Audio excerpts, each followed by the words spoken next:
On a temple wall in southern Egypt, there is a figure that someone tried very hard to erase. Not worn away by weather, not cracked by time, erased on purpose.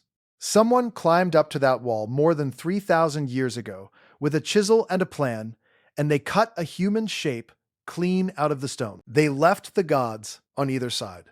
They left the carved arms of the other figures. They left every hieroglyph above and below it untouched. They removed one person, and then they did it again on the next wall and the wall after that, in temple after temple, on obelisk after obelisk, hacking the same face out of the same scenes until that person had almost completely disappeared from the record of an entire civilization. Almost.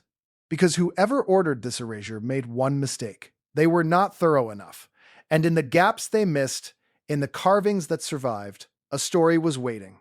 The story of a pharaoh who was a woman. A king who ruled Egypt at the height of its power, commanded its trade fleets, raised monuments that still stand today, and was then methodically deleted from the official history by the people who inherited her throne. For most of recorded time, no one even knew she had lived. Today, you are going to find out exactly who she was, why a kingdom tried to scrub her name off the face of the earth, and what the surviving carvings reveal that the people holding those chisels never wanted anyone to read. Stay with me, because the reason they tried to erase her is not the reason you are about to assume. Her name was Hatshepsut, and for a long time, that name meant nothing because it had been taken off almost everything. Her throne name was Mat-Kere, which translates roughly to "Truth is the soul of the sun god." She ruled during the 18th dynasty of the New Kingdom, the richest and most powerful stretch of ancient Egyptian history. She took the throne around 1479 BCE and held it until her death in 1458 BCE, somewhere close to 21 or 22 years, on the throne of the most advanced empire of the Bronze Age world. That is not a footnote reign. That is one of the longest and most stable reigns of the entire period. And yet, when European scholars first arrived in Egypt and began copying the inscriptions, her name appeared nowhere on the official king lists that the Egyptians themselves had carved. The pharaohs who came after her had written her out. The line of kings simply jumped over her, as if the throne had passed directly from the man before her to the man after, with nothing in between. Here is where it starts. In the 1820s, the French scholar Jean-François Champollion, the man who cracked the code of hieroglyphic writing alongside the work of Thomas Young, traveled to a temple carved into the cliffs on the west bank of the Nile, across the river from the ancient city of Thebes. The temple is called Djeser Djeseru, the Holy of Holies, and it sits at a place we now call Deir el-Bahari. It is one of the most beautiful structures ever built in the ancient world. A series of broad terraces rising out of the desert floor straight into a wall of golden rock. And as Champollion read the walls, he hit something that made no sense to him. The inscriptions kept referring to a pharaoh, a king, with all the titles and authority of a king. But the grammar attached to that king was feminine. The texts were describing a female ruler, a woman who had reigned as pharaoh during the golden age of Egypt. A woman whose name appeared in no history he had ever read. He could not explain it. Nobody could. The records were silent on her, and the temple in front of him was screaming her name. That contradiction sat unsolved for a long time, and for most of that time, the explanation was simple denial. The female king was treated as a curiosity, a confusion in the carvings, maybe a co-ruler, maybe a mistake, because the idea did not fit the assumption everyone carried about the ancient world, which was that power belonged to men and that a woman on the throne of Egypt as a full pharaoh was practically impossible. But the carvings were not a mistake. The carvings were the most reliable witness left, precisely because they were the thing the eraser could not fully reach. To understand what they were trying to hide, you first have to understand what the Egyptians thought a carving actually was, and that changes everything about why she was attacked. To us, a carved image is a picture, a representation, a symbol of a thing. To the ancient Egyptians, it was not. A carved figure of a person, a statue of a king, an inscribed name inside the oval ring we call a cartouche. All of these were considered partly alive. There was a sacred rite performed on royal statues called the opening of the mouth, a ceremony that was believed to literally bring the statue to life, to allow the spirit to inhabit it, and to let it eat, breathe, and act on behalf of the person it represented. A name carved in stone was not a label. It was an anchor for the soul. As long as the name survived and could be spoken, the person continued to exist in the afterlife. This is the key that unlocks the whole mystery. When later rulers chiseled Hatshepsut's name out of her monuments, they were not vandalizing a sign. In their own belief system, they were trying to kill her a second time. They were attempting to erase her from eternity itself, to cut the cord that tied her soul to existence. That is not graffiti. That is a religious execution carried out on stone. And it tells you that whoever did it took her and the threat she represented extremely seriously. So who was she before she was a king? Hatshepsut was royalty from birth. She was the daughter of the Pharaoh Thutmose I. She married her own half-brother, the Pharaoh Thutmose II, which was standard practice for keeping royal bloodlines concentrated. When her husband died young, the throne passed to his son by a lesser wife, a small boy who would become Thutmose III. The boy was far too young to rule, so Hatshepsut stepped in as regent, governing on his behalf until he came of age. That was normal. Queens had done it before. But Hatshepsut did something no one expected. Around 7 years into that regency, she stopped acting as a caretaker for the boy king and had herself crowned as a full pharaoh in her own right, a co-king ruling alongside her stepson, except that in practice, she held the real power. And then she did the thing that the surviving carvings record more clearly than any text. She began to have herself depicted not as a woman, but as a king in the traditional sense, complete with the broad royal collar, the striped headcloth, the kilt, and the ceremonial false beard strapped to her chin. She did not hide that she was female. The inscriptions still used feminine forms in places, but she presented her office in the visual language of kingship, because in Egypt, the pharaoh was a role with a specific divine shape, and she was claiming that shape completely. Now we get to the carvings themselves, the 3 pieces of evidence that survived the erasure and that, when you read them together, tell the story her enemies tried to delete. The first clue is the strangest, because it is the damage. It is the erasure itself. For nearly 100 years, the story everyone told was straightforward and dramatic. After Hatshepsut died, her stepson Thutmose III, finally free of the woman who had kept him from soul power for 2 decades, took his revenge. He launched a furious campaign to obliterate her, smashing her statues, hacking out her face, and scratching her name off every wall he could reach, all driven by a lifetime of resentment against a domineering stepmother. It is a satisfying story. It is the story of a wronged prince getting even. And in 2000-2005, a careful news study published in the archaeological journal Antiquity by the researcher Jun-Yi Wang took that story apart. Wang went back to the statues recovered from around her temple at Deir el-Bahari, hundreds of them, smashed and scattered, dug up by archaeologists back in the 1920s.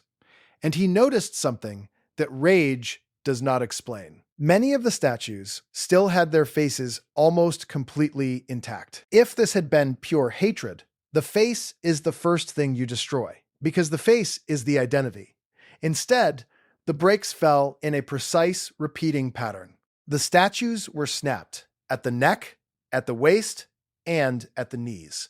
Those are the structural weak points of a standing royal statue. And that exact pattern, neck, waist, knees, is not unique to Hatshepsut at all. It is a known, documented, ancient Egyptian practice applied to the statues of male pharaohs too. Scholars call it the deactivation of statues. Remember, the statue was considered alive, so before it could be discarded, retired, or buried, its power had to be switched off, broken along those joints to release and neutralize the living force inside it. What looked for a century like the wreckage of a furious vendetta was, in large part, a controlled ritual shutdown, not a crime of passion, a procedure. It gets stranger.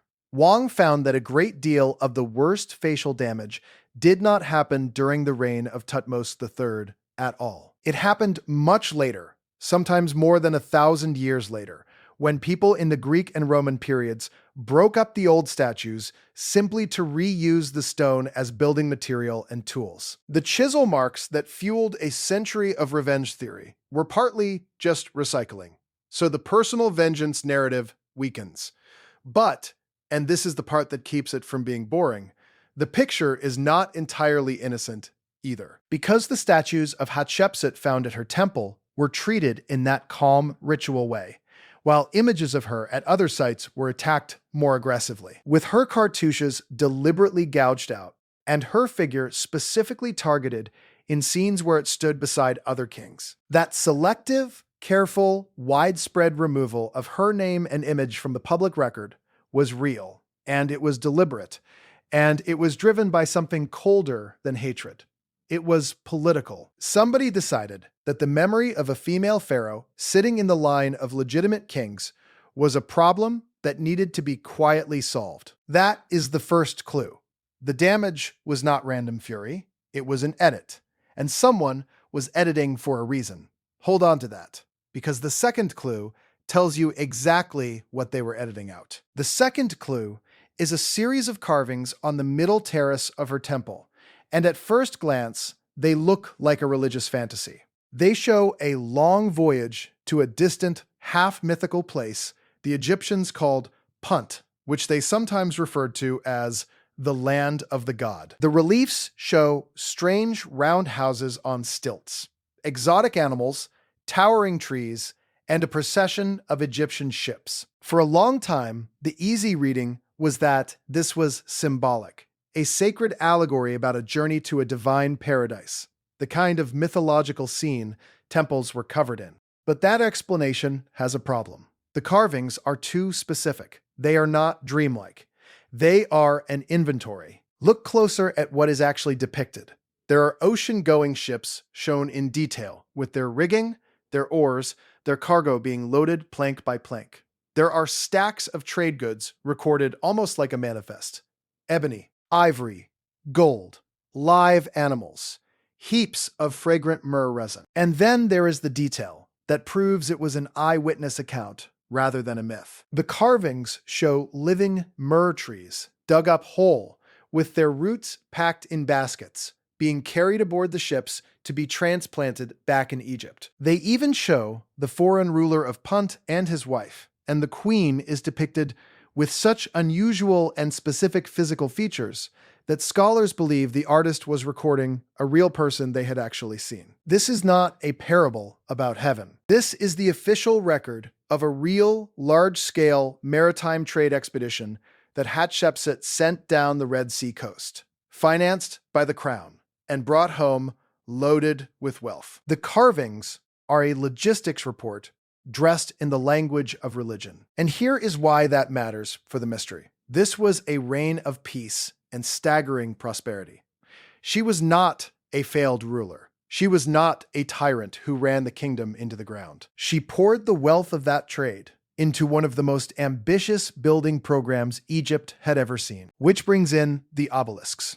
At the great temple complex of Karnak, Hatshepsut raised a pair of obelisks cut from single blocks of red granite, hauled from the quarries at Aswan far to the south. One of them still stands today, and it rises around 30 meters into the air, roughly 100 feet of solid stone, which makes it the tallest standing ancient obelisk left in Egypt. The inscriptions on it say its peak was once covered in gold and electrum, so that it would shine and light up the two lands when the sun struck it. She built monuments designed to be seen from a distance, monuments that announced her name to the gods and to everyone who looked up. So now stack the two clues against each other. Clue 1 says her name and image were carefully, deliberately removed from the public record long after she died. Clue 2 says the reign they were removing was a golden age of trade, wealth, and monumental construction. You do not quietly delete a disaster. People remember disasters on their own.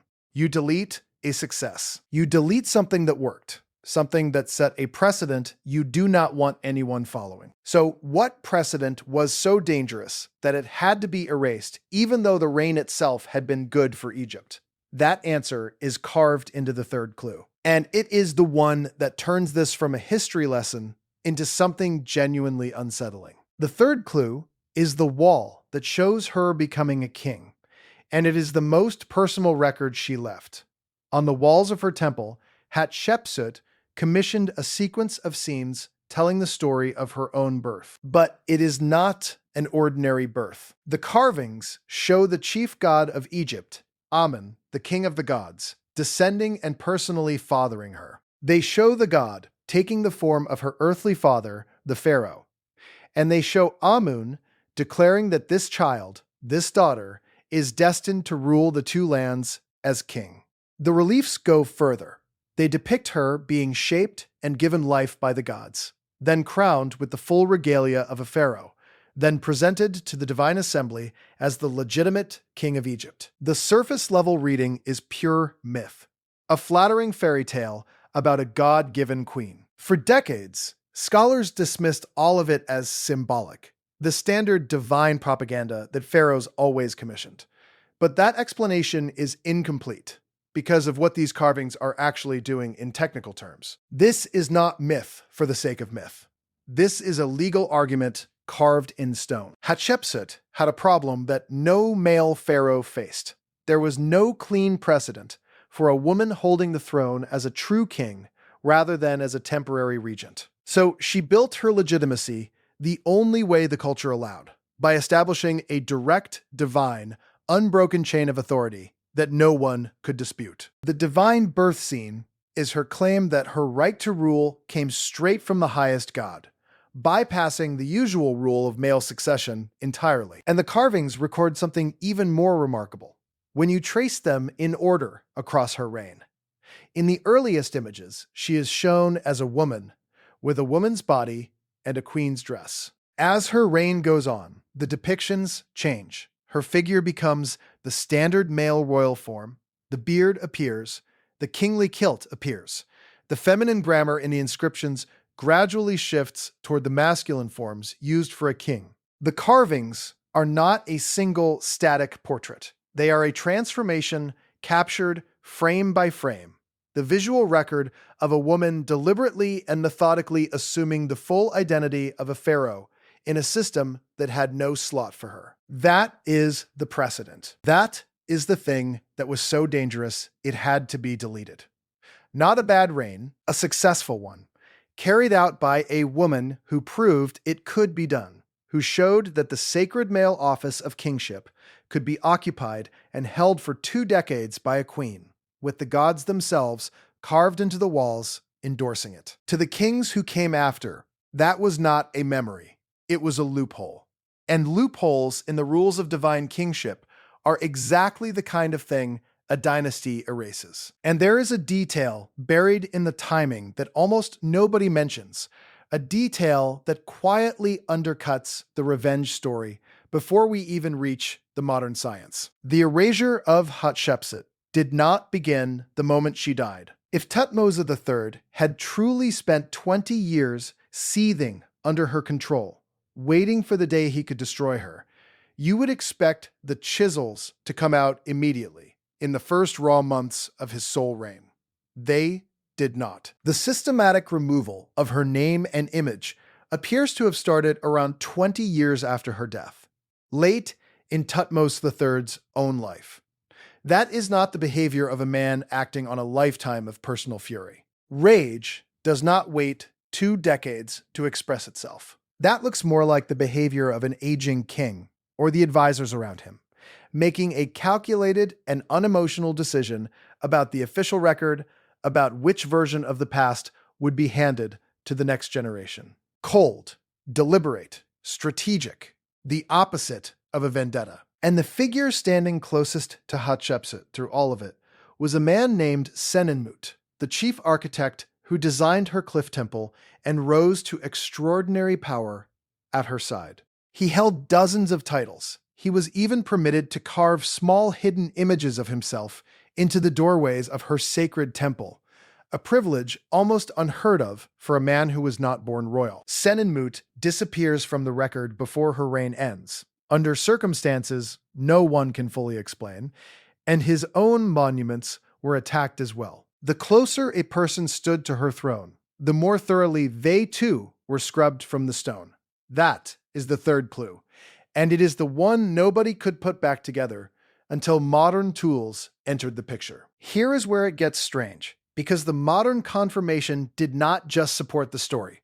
It complicated the villain. In September of 2022, a joint Egyptian archaeological mission led by the well-known Egyptologist Zahi Hawass, working with the Supreme Council of Antiquities, began digging at the lower end of the causeway that leads up to Hatshepsut's temple at Deir el-Bahari. They were searching for the Valley Temple, the grand entrance structure that once stood at the edge of the cultivation and marked the beginning of the sacred path up to the Holy of Holies. For 3 years, they excavated, and in January of 2025, they announced what they had found, and it was extraordinary. They had uncovered the foundations of that Lost Valley temple. They recovered more than 1,500 decorated stone blocks, many of them still carrying their original bright paint after 3,500 years underground, showing scenes of rituals being performed. They found over 100 stone stelae and tablets of limestone and sandstone,